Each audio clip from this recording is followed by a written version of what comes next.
the marketing is kind of going to result in whatever it results in. But what I want my team to leave with is like, man, I loved working there. Man, it was a great place to work.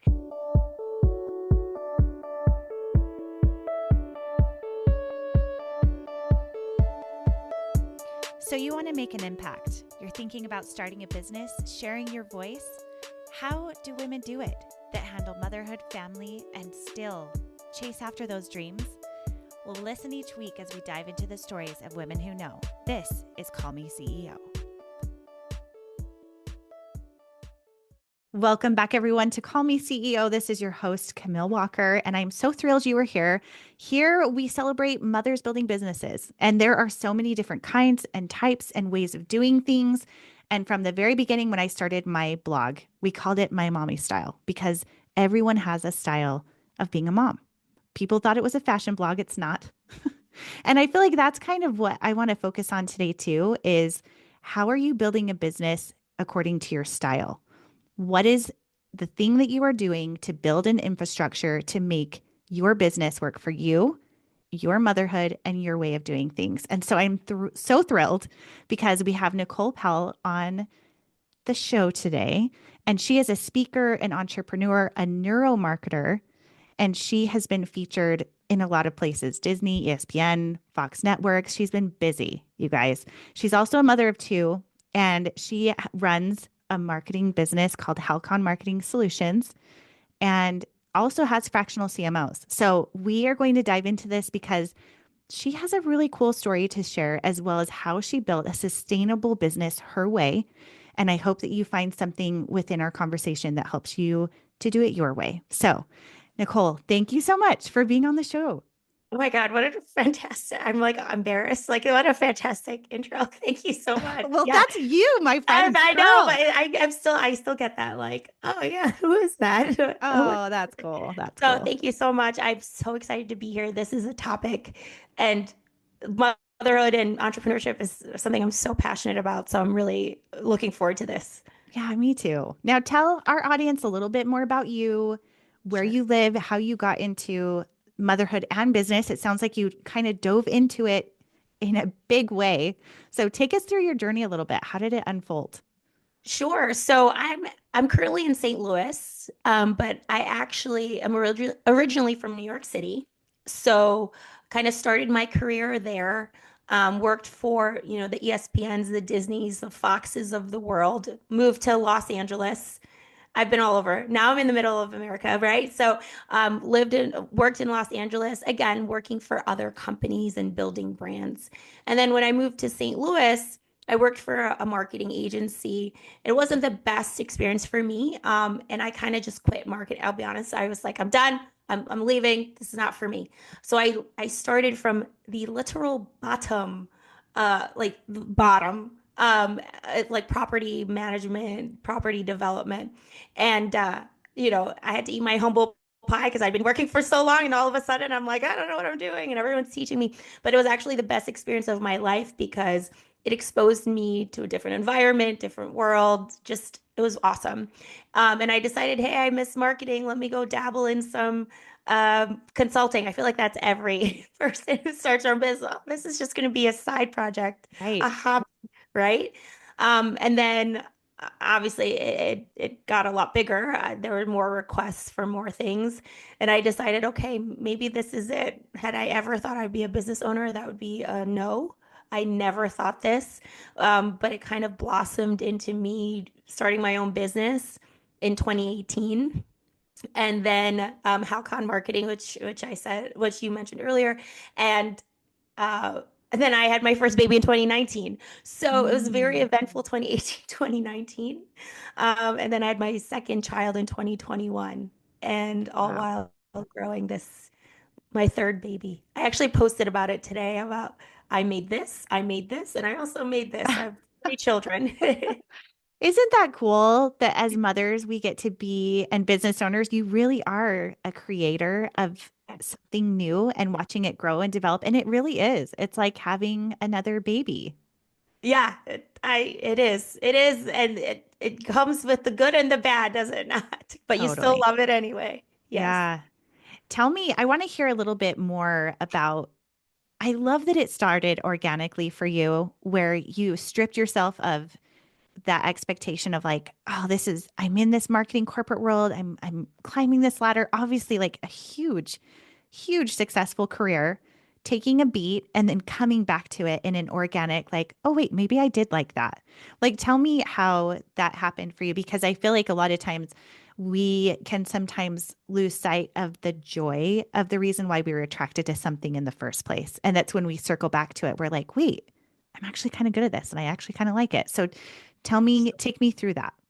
So when I left the marketing world or made that adjustment, I started this property management agency, and obviously they caught wind that I had all this marketing experience. So then they decided to ask me, "Hey, we're opening up a new development. Would Can you help us with some marketing?" So this was like different from my current job description. I was like, "Sure, I'd love to help." And in that experience, it really exposed me to different kinds of businesses. Because as you can imagine, working in the corporate side of marketing, you're dealing with the bigger national names, right? But in this capacity, I was with small businesses like families, local companies that were started, by their grandparents, like something super small. And then that mixed in with just a totally different environment of like a total group dynamic. I was like really happy to go to work. I loved the people I was around. It was relatively like low stress. Um, and then that's when it kind of registered in my head where it was like, it wasn't necessarily the marketing, the thing itself that I didn't want to do. I think I was just doing it in environments that I didn't particularly thrive in or like, Mm. right? Yeah. Um, so that realization is it's actually something that I devote a lot of my time to in my current company is to create that environment that I always wanted at every place. Like, granted, I don't want to shoot down any other previous places I've been. There's been a lot of great places, but a lot of not so great places. So I kind of took all those learnings and said, the marketing is kind of going to result in whatever it results in. But what I want my team to leave with is like, man, I loved working there. Man, it was a great place to work. And it worked, meaning like we had results. So that's kind of what I pulled from that experience. Like, hey, when I start this new business, I want the culture, I want the environment to foster creativity Mm. versus really taking creativity because you're so burnt out and you're just like sick of traveling and all the negativity around you, right? So that was like how I transitioned and made that decision that, man, I really like marketing. It wasn't the marketing that was off, it was just the environment I was in. So change Ooh, the environment, right? that is such good insight. And I feel like that's actually something that comes up a lot in coaching is a lot of times the focus is on how much money do I want to make or what's the end goal for where do I want to be in 1 year, 5 years? And I really try to peel the layers back and say, but how do you want to feel today? And how do you want to feel in a week? And what do you want to look back and say, my business feels like this and my life feels like this? And I think that's where the real magic comes because then you're really touching base with that environment and that way, the way that you feel and the way you show up. And that's where the best creativity is going to come from, especially in your field. Yeah, you hit the nail on the head. That's I think we feel powerless a lot of times. Like this is these are the cards I'm dealt, but it's not. Like you have every um, tool, you have the power to change your environment, right? It's all about how you think about it and taking the action. Mm. Ah, I love that. Okay. So we were talking previously before we pressed record, and you had mentioned that a huge scale for you in success has been able now to build a business that you can be with your children and spending that time with your children, but you really needed to build an infrastructure and systems around making that possible. Could you share with us how you did that? Because I feel like that is key, again, to creating that environment with your life so that you can have that success on both sides. Absolutely. So I think I mentioned earlier, I started the business in 2018, got pregnant, and had my child in 2019.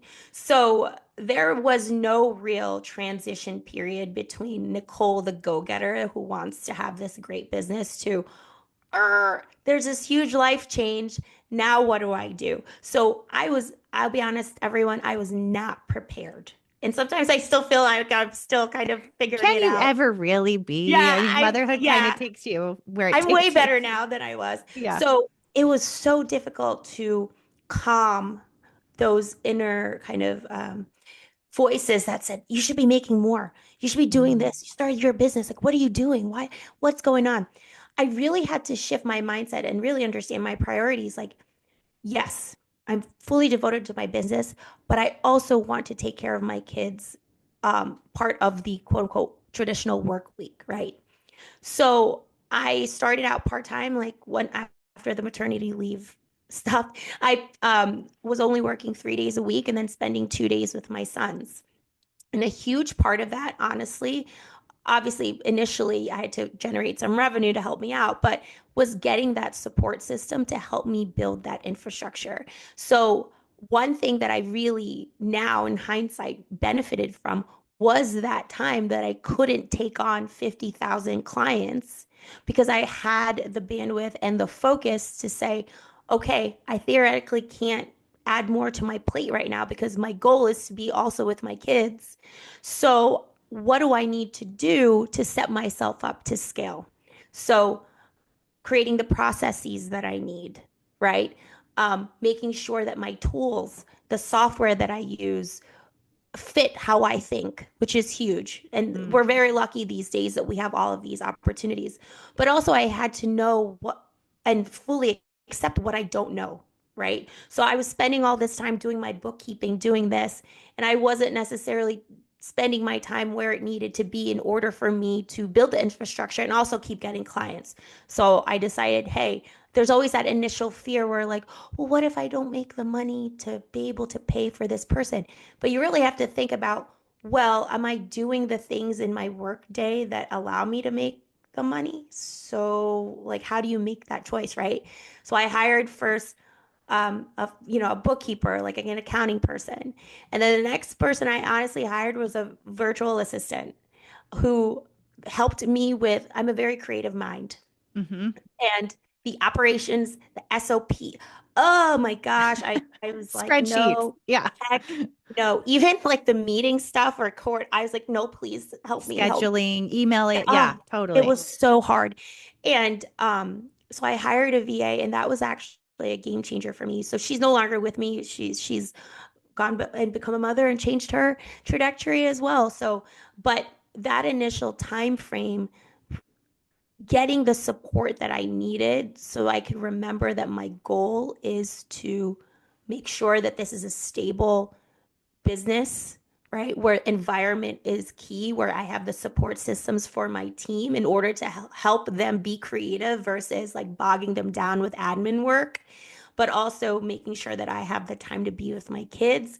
That was really beneficial to me growing this business. If I didn't take that time then and also didn't have that goal of having 2 days with my kids, I think I would have gone full steam ahead and Mm. not taken that time to think about all the other things that are so crucial to having a successful business. Yes.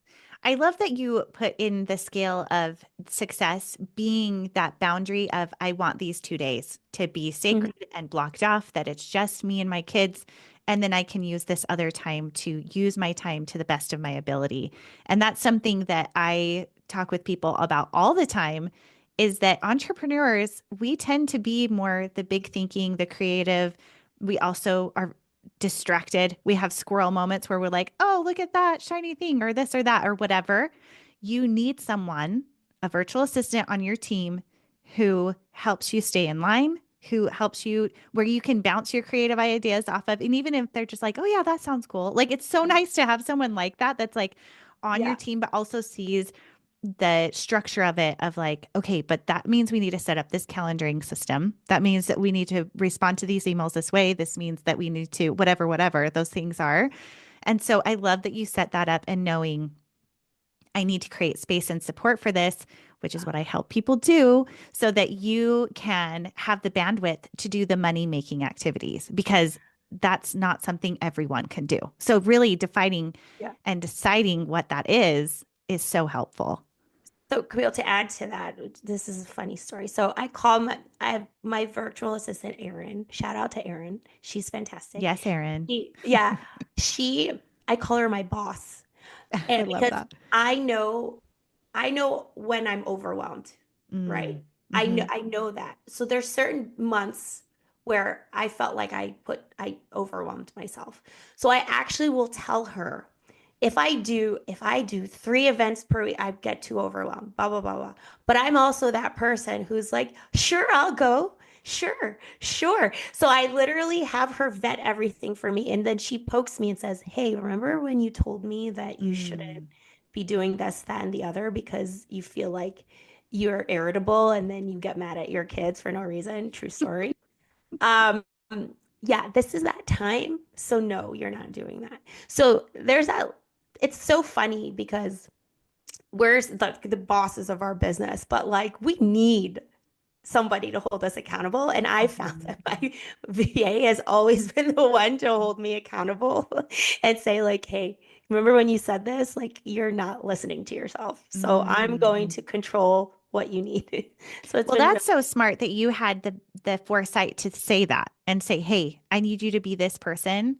I feel uh, like my husband is that person for me, but I don't always want to hear it from him. So it's nice to have another person that's correct. not your partner to be like, "Hey, I can see the full scope of your calendar here. Remember, this is a boundary that you put in Correct. place and I'm here to help you keep it." So that's brilliant. Yeah, boundaries are for lots of folks, but especially for entrepreneurs, is so crucial. Yes, because you could be working night and day all the time. Mhm. There's always something that can be done. So to put Mhm. that into perspective of these are my hard stops and this is a safeguard, that's Mhm. actually brilliant. Yes, So I love tell it. me a little bit more where you said you put some infrastructure in place. Can you get a little more nitty gritty with me? What does that mean? Like what programs do you like? What Sure. systems did you use? Not that it'll apply to everyone, but maybe people can glean some ideas that work for them. So ultimately, I felt one, I was doing a lot of things manually. Mm, So I think I'm from the era of like everything's a Microsoft document or everything's via email and all of those things. And then I just wasn't fully aware of all of the things that have been invented to help me with my work, right? So that whether that's there's contracts and then ensuring things are contracts are automatically sent, signed, filed, and then you have onboarding documents getting sent out. Um, billing, like how to do auto billing and all of those things that if I was so focused on just getting the client, getting the client, getting the hmm. client, it would actually be sucking my time to do all of those things manually and do the research to figure out what processes work. And then also a huge thing that has really helped me is like organization. You know, I obviously deal with clients. We have a lot of creative files, all of that. Like, how do I keep those organized so it's not just I understand it, but if I have someone from my team who I eventually will want to hire also understands it. And the thing about process and operations and all of those things, it's never static, right? It's continuously evolving. But if you start from zero and then you start bringing in all of these folks and it's just a complete mess and it Hmm. actually goes against that environment, that positive environment that I'm trying to foster if everyone's like I don't know what I'm doing and then I don't can't find anything. So those were like the infrastructure things that were really important to me. And also when I initially started, I had a lot of freelancers and all of that stuff. Making sure that they had the tools that they need, that they had, we use ClickUp now. ClickUp is huge. And this, I'll be honest with you, I did not start off with ClickUp. Someone on my team actually was like, hey, I think we need this. But Mm, if I could turn back time, any sort of project management tool was really helpful. Um, but if I didn't have that time to really hone in on finding out like what works, what doesn't work for me, it would have been a complete utter disaster as I tried to scale. right. Yeah. So you like ClickUp. Well, who do Oh, you I like do to like use for contracts? for like sending it out. Hmm. So I actually use Adobe. I use Okay. Adobe for all of my contracts. So our contracts are pretty customized. So there's always a ton of changes. But when I first started, I used HoneyBook Yep. because I didn't have a ton of packages, right? It was just me, Mhm. myself, and I. So I used HoneyBook. I uploaded all the contracts on there. They do invoicing as well. Obviously, as I got bigger and I had like a accountant, we do use QuickBooks, but QuickBooks does a lot of automations and all of that streamlining.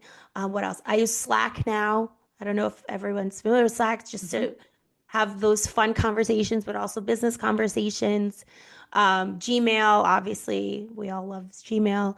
Um, yeah, so that's pretty much, I think, everything that I use. Are you drowning in your to-do list, stuck in the day-to-day tasks that keep you from scaling your business? You didn't start your dream to be buried in busy work. You started it to make an impact. That's why I am here to help you find how the truth and the beauty of delegation will help you to reach those goals much more quickly.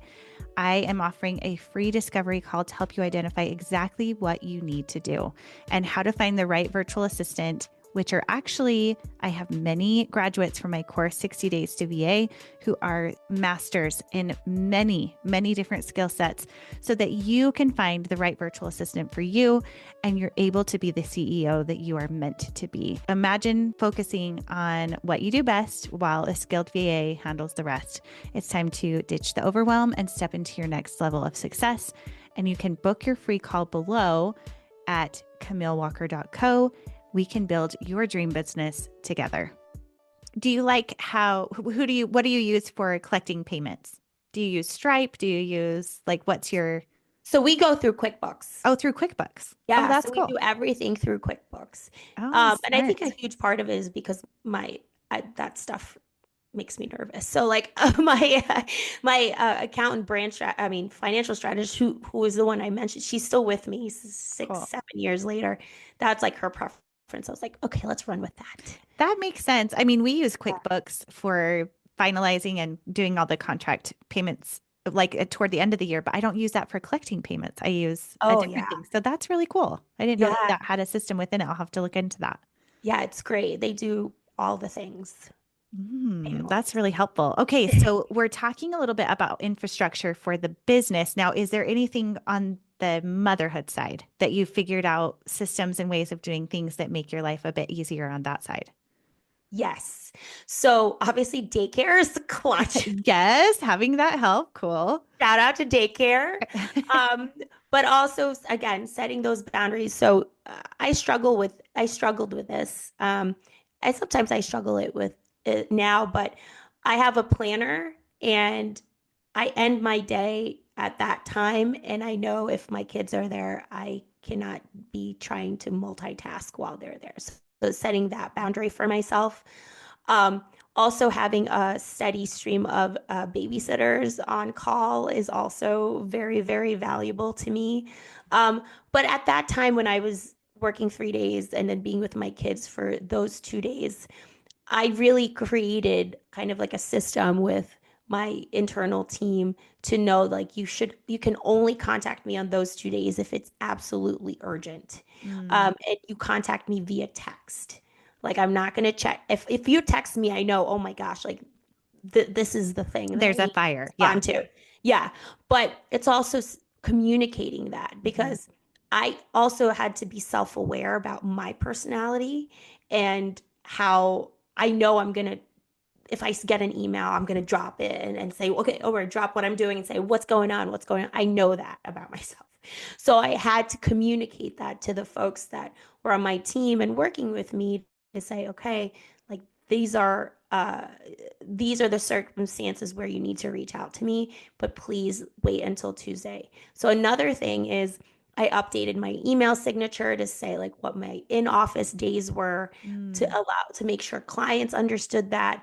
So it's not just internal boundaries, but I think there's this uh, thought that, if you're a service-based business, like there's no such thing as boundaries. Like, you're getting paid. So the client, whenever the client reaches out, that's it. And I really don't believe that. Like, I really do think there are a ton of wonderful clients, especially if you're a mom. I have a lot of mom clients who are mothers who understand, the boundary setting.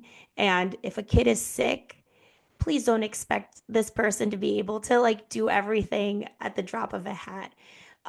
So making sure that clients are fully aware of my own boundaries and the days and the times that I work and setting that out of office. So those are the little things that I do with the business that ensure that I am actually with my kids and not Yeah, that's distracted. brilliant. Those are all such good tips, Nicole. Thanks. I would love to hear because of the work you do, marketing. Oh my gosh. I feel like if there's one thing that people need help with the most in their businesses, marketing is top of the list. I know it is for me. And where you're specifically working with people on like the neuro side of marketing and like what's actually working right now. What is advice that you could give to business owners right now for marketing that is really profitable in terms of time for money? So I think the biggest thing that people do, I'm going to start with a mistake first. Okay, cool. I I love it. think the biggest thing that I see, well, two things, sorry. So the first thing I see that a lot of businesses do is that they think they know what their brand is because it's in their head. Mm, And if someone asks them, they can say it, right? So they think, I have a brand. I have brand strategy because I know and I have a logo and I know that my business is this and I know my target consumer is this. So that's it, I'm done. Right. Well, if it's all in your head and it's not, we all know that if we write stuff down, it just cements it even more and it makes more sense. And we tend to see some contradictions and some things that we want to change. Right. So if you go into any sort of marketing thinking that you know your audience and you know your message all because it's in your brain or you did something quickly in 30 minutes, that's a first mistake, mhm, right? So a huge part of what I want people to realize is there's so much noise. I mean, you hear it all the time. Like, you look at your own habits when you're scrolling, how many ads you get, all of the people trying to talk to you. You cannot reach your target client or your target customer just by saying what everyone else is saying.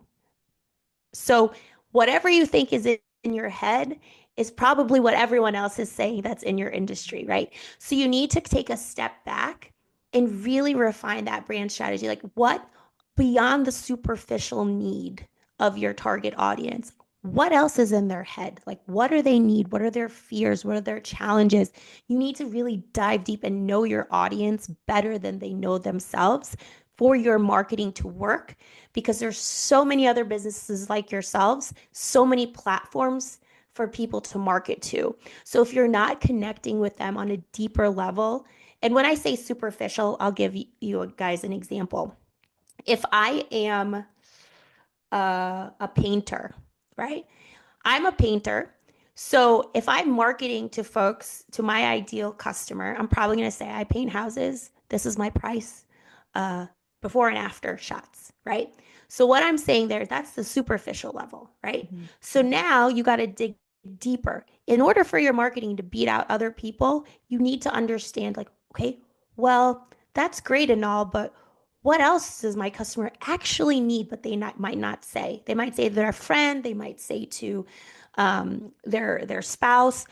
Could it be the trust issue? Could it be the timeliness issue? Could it be this and the other? That might mean more to your customer than what the room actually looks like at the end of the day or how much it costs, right? And where's your area? So I went off on a tangent there, but that's like the first mistake. And the second mistake is bringing all of that into every touch point. So, social media, website, signage, um, anything, podcast, whatever, anything. I think most folks stop at one place. And in order for people to really absorb and understand your brand, it needs to infiltrate every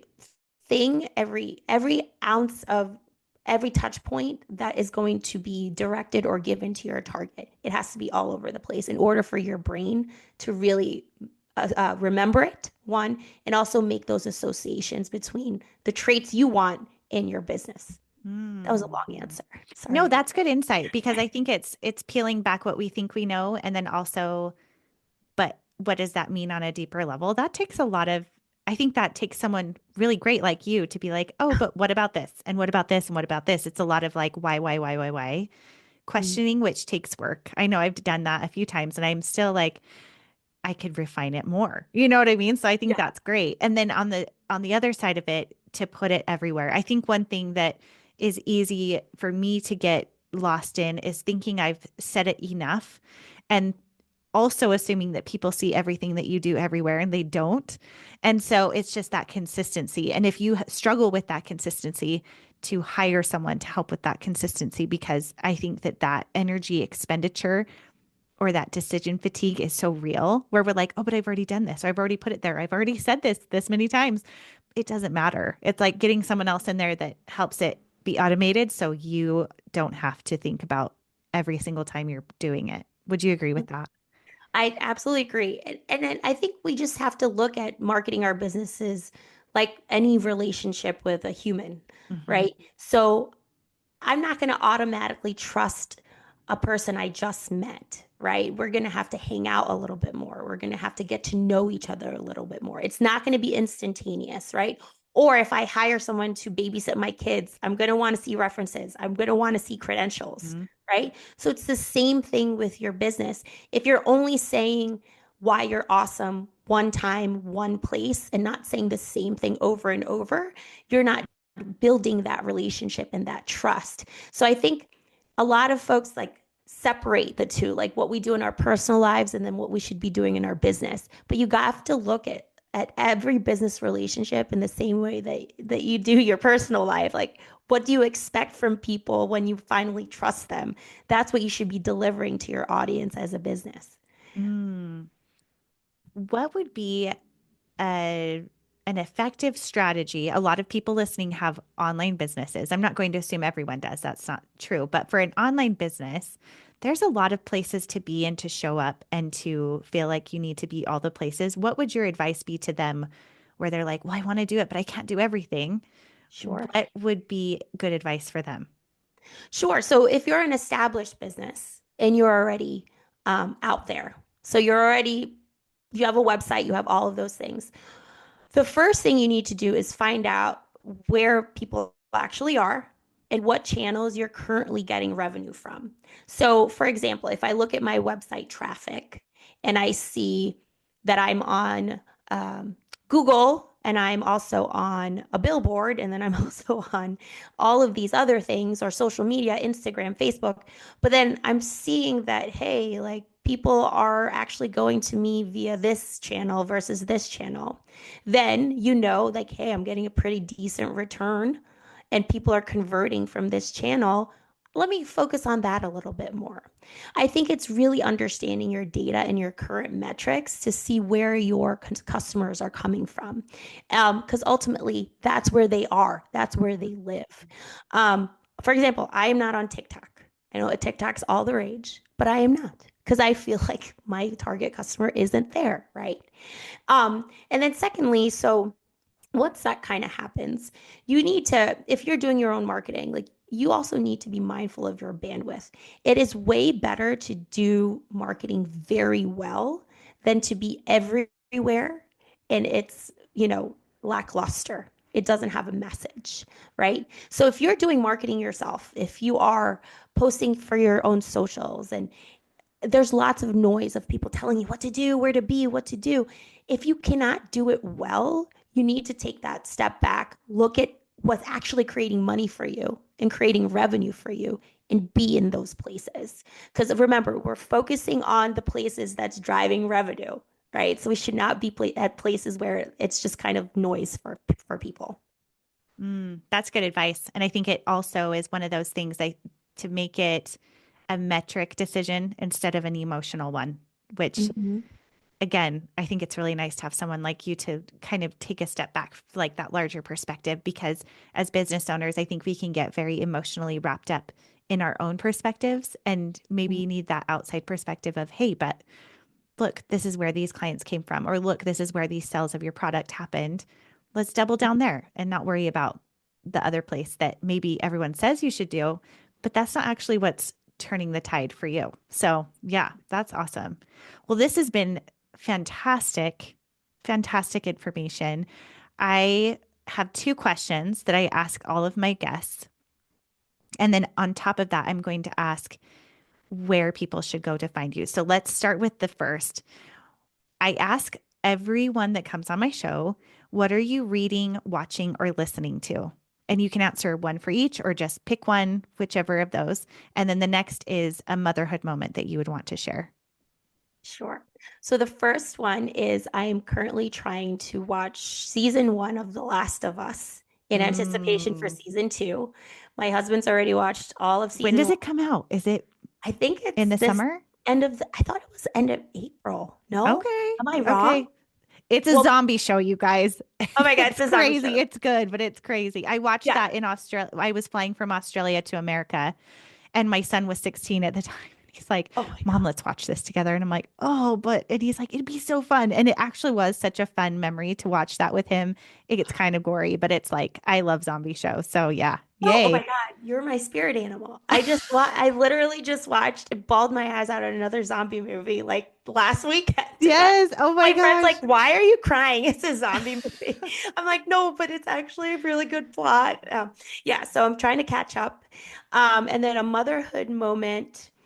Um, Actually, yesterday, I guess, my son's my 5-year-old, he's very into baseball. And it was like his first game of the season. And I Oh. remember his first game last year, and he was just scrambling, couldn't hit. And now he's just in a year, he's doing super well. And I guess it just reminded me, one, life happens so fast. Mm, And two, if you keep working at it, if you keep practicing, it's a nice reminder, like you'll get there, you'll see mm. that achievement.